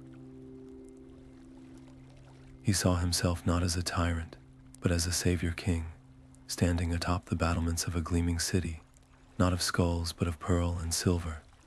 The people below weren't cowering, they were cheering, their faces alight with genuine love and adoration. A beautiful queen stood at his side, her hand in his. Children ran through peaceful streets. It was everything he had ever truly wanted, stripped of the horror, polished to a perfect, gleaming lie. This is what you give up, the sword's voice purred, smooth as silk and sharp as its own edge. This peace, this love, this legacy, for what? For a life of quiet obscurity, haunted by your own cowardice. For a few more years of mending plows for people who will never know your name. The temptation was in physical ache, a hollow yearning in his chest, so profound it brought tears to his eyes. He could feel his grip on the hilt tightening, his body leaning into the beautiful lie. The pain in his arm was nothing compared to the agony of turning away from this paradise. Elara's voice cut through the glamour, not as a shout, but as a steady, unbreakable thread of truth. It is a phantom, she intoned, her words weaving into the ancient chant. A mirage built on a foundation of blood and stolen souls. Look deeper, and he did. For a fleeting second, the vision flickered. The beautiful queen's smile became a rictus of fear. The pearls on the battlements were teeth. The adoring cheers twisted into the desperate screams of the shades in the fen. The paradise was a gilded cage, and he would be its most prized prisoner. The struggle was no longer against the sword. It was a war within himself. Moment by agonizing moment, he had to choose. He had to actively reject the glorious future and embrace the painful, uncertain present. He focused on the raw, gritty sound of Alara's voice, using it as a lifeline to drag himself back from the edge. With every ounce of his will, he repeated a single, silent mantra: freedom over power, freedom over power. It was the hardest thing he had ever done, a constant, grinding effort of rejection that left him spiritually bloodied and exhausted. The air in the smithy began to change. The temperature plummeted, their breath pluming in the suddenly frigid air. The herbs scattered on the floor began to smolder without any visible flame, filling the circle with a thick, acrid smoke that stung the eyes and clawed at the throat. Darker shapes began to coalesce at the edges of the ritual space, swirling vortices of shadow that pulsed with a malevolent intelligence. They were the same energies that had guarded the temple, drawn by the violation of their charge, and they hurled themselves against the invisible barrier of Alara's circle. Each impact was a silent concussion of force that made the ground tremble and the old stone walls groan in protest. Alara's voice never wavered, but a fine sheen of sweat broke out on her brow, her hands trembling as she held them over the iron bowl. The ritual was a race against time, a fragile dam holding back an ocean of darkness. Kaelen could feel the spell building to its climax, a tension in the air so acute it felt like the world was holding its breath. The pain in his arm was a dull, distant throb, the visions a fading echo. He was almost through. He had chosen. He had resisted. A single, pure note of hope sounded in his heart. It was then, in that fleeting moment of hard-won clarity, that a new figure detached itself from the deepest shadow beside the dead forge. It did not attack the circle. It simply stepped into the dim light, its form solid and heartbreakingly familiar. It was the face of his younger sister, Elara, who had died of a fever winters ago. She looked exactly as he remembered her, her eyes wide and innocent, a smudge of flour on her cheek from the kitchens. Kaelen, her voice was a perfect, fragile echo of a memory he cherished above all others. Why are you letting them hurt me? Why are you doing this? Please, brother, stop. You're breaking my heart. The illusion of his sister shattered like glass, the loving expression twisting into a mask of cold, ancient malice. The figure shimmered and dissolved, and in its place stood the traveler, his form now solid and radiating an aura of immense, weary power. The air crackled around him, and the attacking shades fell back, bowing to their true master. Enough of these tedious theatrics, he said, his voice no longer a whisper, but a resonant command that shook the very stones of the smithy. You have proven more resilient than most, Kaelen. I will grant you that, but this ends now. He took a step forward, ignoring the smoldering herb circle as if it were nothing. You think this is a curse to be broken? He laughed, a sound devoid of any warmth. You are not its victim. You are its candidate, its chosen heir. He spread his hands, and for the first time, Kaelen saw the truth. The traveler's form was not entirely solid. It flickered at the edges, a phantom bound to a fate far worse than death. I am Trin, the first smith, the architect of my own eternal prison. The confession hung in the air, a truth so monumental it dwarfed all the whispered lies. I crafted the blade not for glory, but in a moment of desperate grief, to save my dying child. The power answered, but it demanded a steward, an eternal guardian for its hunger. I have walked this earth for 1,000 lifetimes, seeking a will strong enough to bear the burden, to take my place and free me to finally rest. His eyes, those pools of forgotten stars, fixed on Kaelen with an intensity that was almost pleading. You are the one, your ambition, your talent, your profound hunger. They are a mirror of my own. You were not deceived. You were recognized. Join me. Do not shatter it in this pathetic ritual. Wield it. Rule with it. Let us break this cycle not through surrender, but through dominion. I offer you not servitude, but partnership, a legacy of true, absolute power. We can master its hunger together, turn it from a curse into a tool that shapes the world to our design. You can have everything you ever desired, and I can finally know peace. This is not an end, Kaelen. It is a coronation. The offer was a key, sliding into a lock deep within Kaelen's soul. It reframed every moment of agony, every whisper of doubt, not as a corruption, but as a test of worthiness. It flattered the very pride that had led him here. To be not a dupe, but an heir, to have his suffering validated as a crucible. The promise of partnership, of shared mastery, was infinitely more seductive than solitary damnation, or a life of diminished quiet. He could almost feel the weight of a crown, see a future where his name was spoken with reverence, not fear. Alara's ritual promised a return to nothingness. Trin promised a throne, but as the intoxicating vision began to take root, Alara's voice cut through it, sharp and clear as a shard of ice. He lies through the hope he offers you. She cried, her chant broken, her entire being focused on holding the crumbling ritual circle against the pressing darkness. There is no partnership. There is only succession.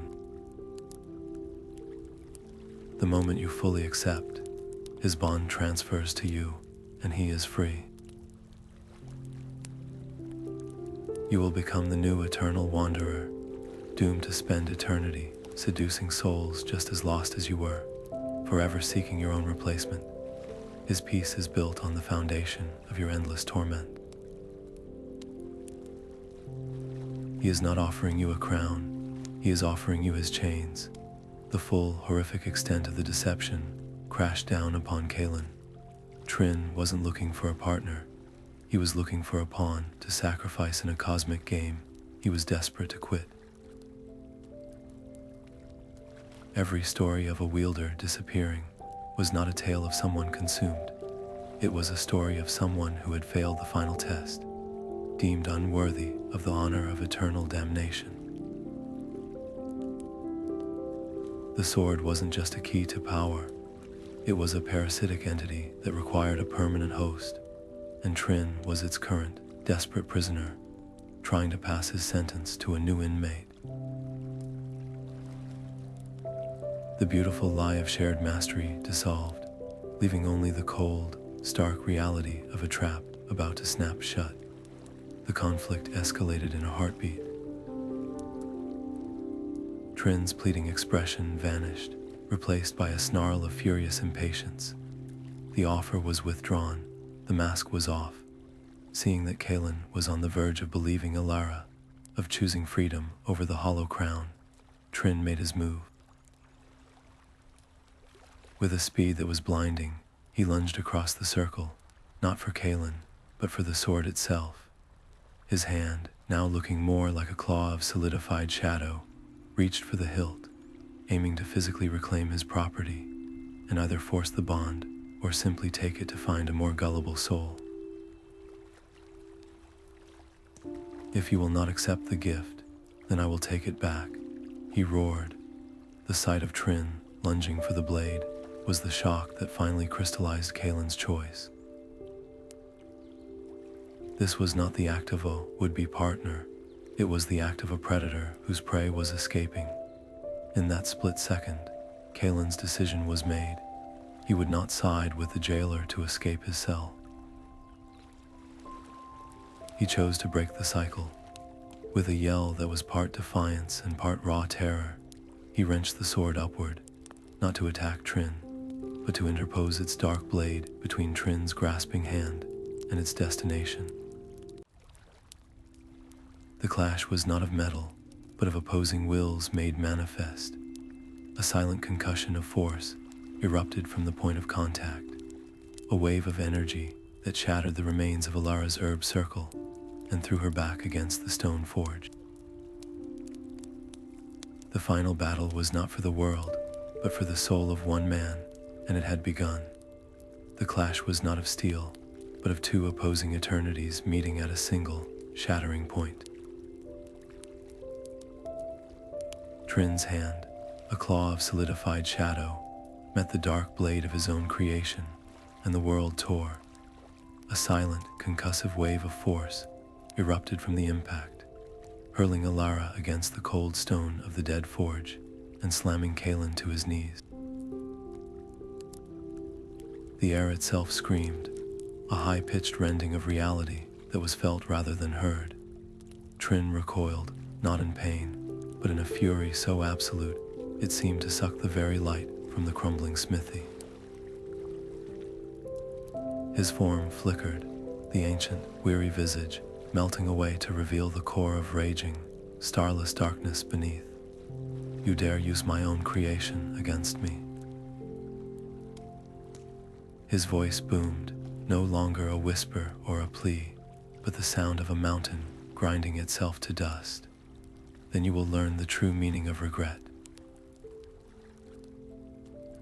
I will unmake you, atom by atom, and feast on the echoes of your screams for the next eon." But in that moment of absolute defiance, with the ghost of his sister's face still haunting his vision, and Alara's warning ringing in his soul, Kaelen's path became terrifyingly clear. The sword was not a key to power, it was the lock on Trin's prison cell, and Kaelen was holding the door shut. To fight Trin with the blade was to feed it, to strengthen the very bond he sought to break. He could not win this battle through force. Victory would not come from domination, but from annihilation. His eyes met Alara's across the chaos-filled space. She was struggling to rise, her face a mask of pain and desperate hope, her hand outstretched not toward him, but toward the pulsating heart of Trin, which now glowed with a frantic, unstable light on the ground where it had fallen. Her meaning was unmistakable. It was the only way. A profound calm descended upon him, a stillness at the center of the storm. All the whispers, the promises of glory, the visions of thrones and adoring crowds, they fell away into a silence more absolute than any he had ever known. In that silence, he found not emptiness, but a single, solid truth, his purpose. It was not to be a king, it was to be a shield. He would use this cursed power one last time, not to take a life, but to protect one. Not for his own glory, but to ensure no one else would ever be tempted by its hollow promise again. With a roar that tore from the very depths of his being, Kaelen channeled every last shred of his strength, every ounce of will that the sword had not yet corroded. He did not swing the blade at Trin. Instead, he pivoted, driving all the momentum, all the dark energy humming through the metal, down toward the heart of Trin, lying on the packed earth. It was not a strike of anger, but of perfect, focused finality. The dark edge of the sword met the pulsating green crystal. For a heartbeat, nothing happened. Then, a light erupted from the point of impact, a pure, searing white that was the absolute antithesis of the sword's void-like darkness. It was the sound of a universe ending and beginning at once. The energy that exploded outward was not a wave of destruction, but a wave of unraveling. It passed through the stone walls of the smithy without cracking them, through the trees outside without bending a branch. It did not harm the physical world. It scoured the magical one. The swirling shades at the edges of the room dissolved into motes of harmless light. Trin let out a scream that was the sound of 1,000 chains breaking at once. A cry of rage and liberation and terror, all fused together as his form destabilized, flickering like a guttering candle flame, his connection to the world severed at its source. The backlash hit Kaelen like a physical thing. It was the sensation of a vital organ being violently removed. The addictive power that had flowed through him for weeks vanished, leaving behind a hollow, aching weakness so profound it felt like death itself. The sword in his hand gave a final, agonized shriek of metal, and then fell silent forever, a web of hairline fractures spider webbing across its dark surface. The whispers that had been his constant companions were simply gone, their absence a silence so loud it was dizzying. He was just Kaelen again, weaker than he had ever been, his body battered, his spirit scarred, but his own. As the blinding light faded, Trin's form solidified once more, but he was diminished, a fading photograph of his former power. The absolute authority was gone from his voice, replaced by a venomous, bitter hatred. "You fool," he rasped, the words barely more than a dry wind. "You think this is a victory. You have not saved anyone. You have only ensured that my curse and yours are now bound together for all time. You have cast me out of my prison, but I will drag you into a new one, a darkness of my own making. I will haunt your every waking moment and poison your every dream. You will never know peace. We are tied together now, you and I, two ends of a broken chain, and I will never, ever let you go." His form then dissolved into the shadows from which it came, leaving behind only the echo of his threat and the chilling certainty that it was a promise. The last of Trin's form dissolved into the morning mist, his final venomous threat hanging in the air like a poison that refused to dissipate. In Kaelin's hands, the Black Sword of Trin gave one last, almost imperceptible shudder. The intricate, blood-etched runes along its length flared with a dying black light, and then, with a sound like a sigh of absolute release, the blade crumbled. It did not shatter or break.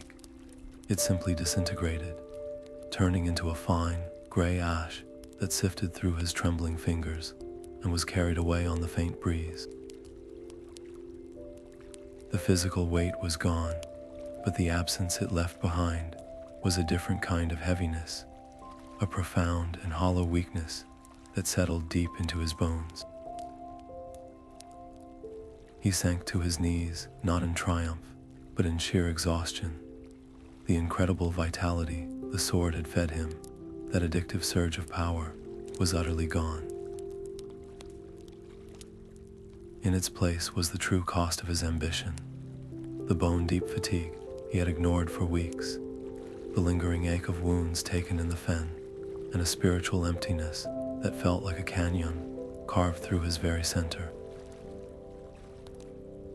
He was just a man again, a blacksmith with calloused hands and a weary soul, weaker than he had been before the stranger ever stepped from the shadows. Yet, as he knelt there in the dirt of the ruined smithy, a different sensation began to bloom in that hollow space. It was a quiet, fragile peace. The incessant whispers that had been a constant pressure in his skull were simply absent. The silence in his own mind was a gift more valuable than any kingdom the sword had ever promised. For the first time, in what felt like an eternity, his thoughts were his own. A shadow fell over him, and he looked up to see Alara standing there. Her face was pale, etched with the strain of the ritual and the confrontation, but her eyes held no judgment, no "I told you so." Instead, they held a quiet, steady respect. She did not offer him a hand up. She simply stood as a witness to his choice and its consequence. In that shared silence, something unbreakable was forged between them. A trust built not on easy victory, but on surviving a shared nightmare. He had trusted her enough to listen in the final moment, and she had trusted him enough to stand her ground against a primordial force. This was the real victory, not the destruction of a cursed artifact, but the fragile, powerful connection between two people who had chosen to break a cycle of isolation. The dawn light, now spilling over the hills, felt alien on his skin. It illuminated the world with a stark, honest clarity, revealing the simple, humble reality he had fought so hard to escape. The grand forges of his dreams where he would craft legends were gone, replaced by the memory of his own small, village workshop. The adoration of thousands was a fading echo, replaced by the terrified face of the villager who had called him a demon. The internal conflict that had torn him apart, the war between the man he was and the god he wanted to be, was finally over. The stakes were no longer the fate of empires. They were infinitely smaller and infinitely more real. They were the stakes of a single life, his own, and the question of how to live it with the pieces that remained. This was the bittersweet core of his victory. He had lost the very thing he thought he wanted most, the power to shape destiny itself, but in its place, he had gained something he never knew he needed: self-respect. He had looked into the abyss of absolute power and chosen to turn away. He had faced the seduction of a crown and chosen the weight of his own hammer. The glory he had craved was not found in a legendary blade or a conquered kingdom. It was found in the quiet, difficult choice to be a good man when it would have been easier to be a powerful monster. His life would now be one of humble toil, his name forgotten by history, his greatest act known only to himself and one old scholar. And in the clear, unforgiving light of this new day, he understood that this was not a failure, but the only success that truly mattered. He would rebuild, not a legend, but a life. The journey back to his village was longer than the miles suggested. Each step was a weight, a reminder of the distance he had traveled not across the land, but within himself. The man who returned was a ghost of the one who had left, his frame thinner, his eyes holding a shadowed depth that hadn't been there before. The familiar sights, the worn path, the leaning fence posts, the smoke rising from his own cold forge, felt like artifacts from another lifetime, a life he was no longer sure he deserved to reclaim. He expected suspicion, fear, or at the very least, the cold shoulder of a community that had witnessed his violent departure, but the village met him with a quiet, watchful silence. News, it seemed, traveled faster than a man on foot, and the story of the demon who had saved them from raiders only to flee into the night had already been woven into the local tapestry of tales. They did not welcome him with open arms, but they did not drive him out. They simply watched, waiting to see what this broken, hollowed-out version of their blacksmith would do next. He did not try to explain.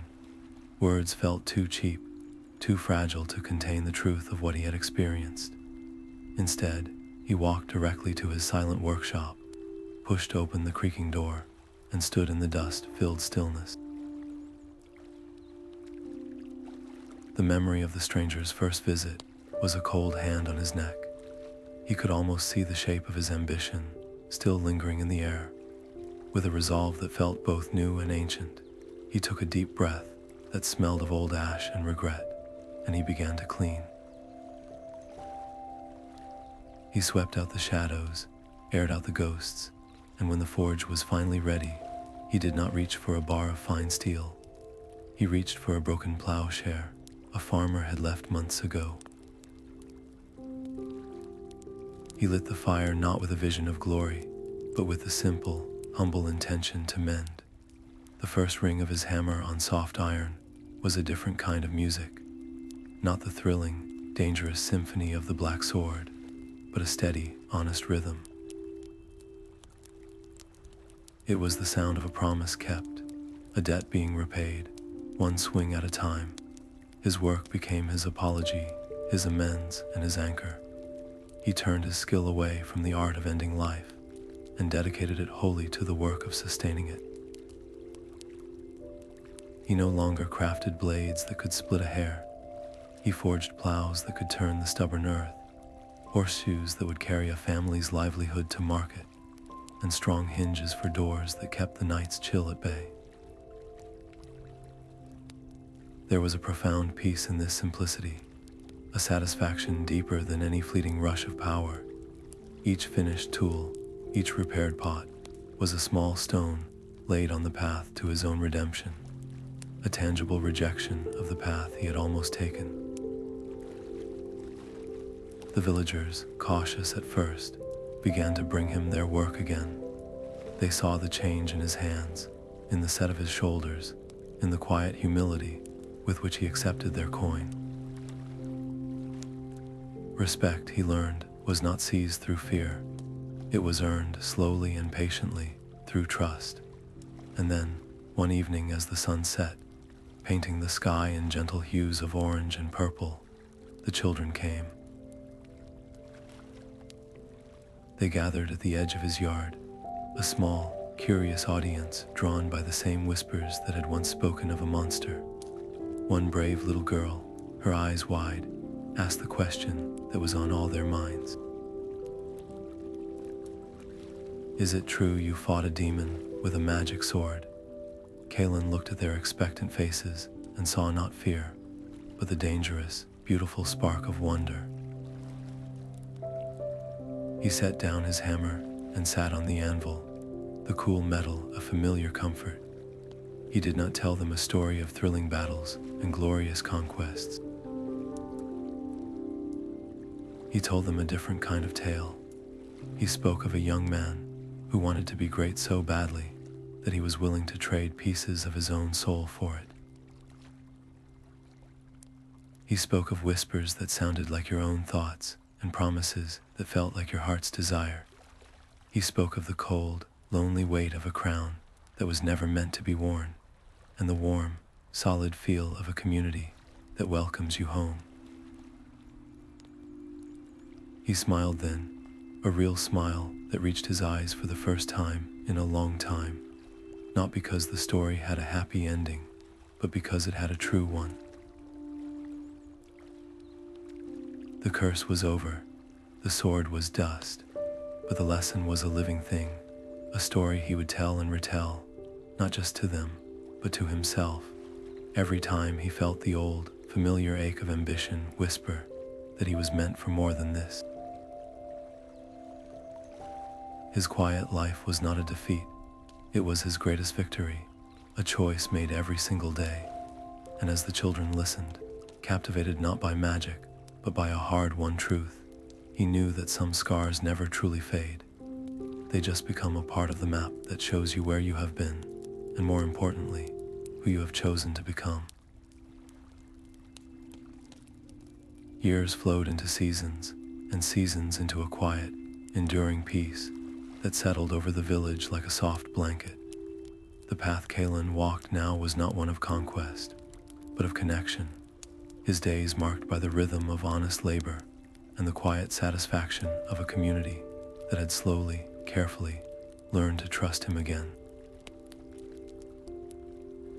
On a bench overlooking the village green, he often sat with Alara, the two of them a living testament to a battle fought, and one in the silent spaces of the soul. Their bond, forged in the flooded dark of a cursed temple and tempered in the fire of a shared sacrifice, was a thing of unspoken understanding. They rarely spoke of Trin or the sword. Some memories were best left in the ashes. Instead, they watched children chase fireflies in the twilight and share the comfortable silence of those who have faced the abyss together and chosen to turn back toward the light. Yet, even in this hard-won tranquility, the past was not entirely erased. Some nights, as a late autumn wind rattled the shutters or a sudden silence fell over the sleeping world, Kaelen would dream. They were not the grand, seductive visions of before, but something subtler and more insidious. He would be at his anvil, the heat of the forge a comfort on his face, and he would hear it, a single, faint note on the very edge of hearing, a familiar hum that was the auditory ghost of a phantom limb. Or he would catch a glimpse of movement in a rain barrel's reflection, a flicker of a tall stranger with star-filled eyes that was gone when he blinked. He would wake not in a cold sweat of terror, but with a profound and aching sense of longing, a deep, melancholic pull toward a door he had forever closed. In those moments, lying in the dark and listening to the steady breathing of the world at rest, he would feel the old, hollow ache where the sword's power had once resided. But the feeling was always followed by a wave of immense, grounding gratitude. He would reach out, his fingers brushing the rough-hewn wood of his bed frame, the tangible reality of his simple room, and he would anchor himself in the truth of his choice. The whisper was a memory, the peace was his reality. His glory, he came to understand, was not etched in stone or sung in ballads. It was written in the sturdy hinges on a neighbor's door that he had forged to replace a broken one. It was in the confidence of a young farmer guiding a plowshare Kalin had mended, turning the earth for a harvest that would feed families through the winter. It was in the laughter of the children, who now saw him not as a demon, but as the storyteller who warned them of the seductive danger of wanting too much, too fast. This was a legacy built not on taking, but on giving, not on fear, but on protection, not on isolated power, but on woven love. He had sought to create a legend that would outlive him, and in a way, he had. His legend was the safety of a single village, a small circle of light he had helped keep burning in a world that still held ancient shadows. The consequence of his choice was a world free of the Black Sword's specific, predatory darkness. That particular chapter of suffering was closed, its evil reduced to dust on the wind, and a cautionary tale told by a humble blacksmith. Yet, as he and Alara would sometimes discuss in hushed tones, as stars pricked the velvet sky, the nature of such curses is that they are never truly destroyed, only displaced. The balance between choice and consequence is the oldest story, the core of the myth of Trin, the hunger for power, the willingness to sacrifice one's humanity for a moment of glory. These are not locked away in a sunken temple. They sleep in the human heart, waiting for a moment of weakness, a story persuasive enough to make damnation sound like destiny. The curse was over, but the potential for another was eternal, a quiet hum in the background of the world, a reminder that the most important battles are not fought with legendary blades, but in the daily, conscious choice to embrace the gentle, uncelebrated work of building a life worth living.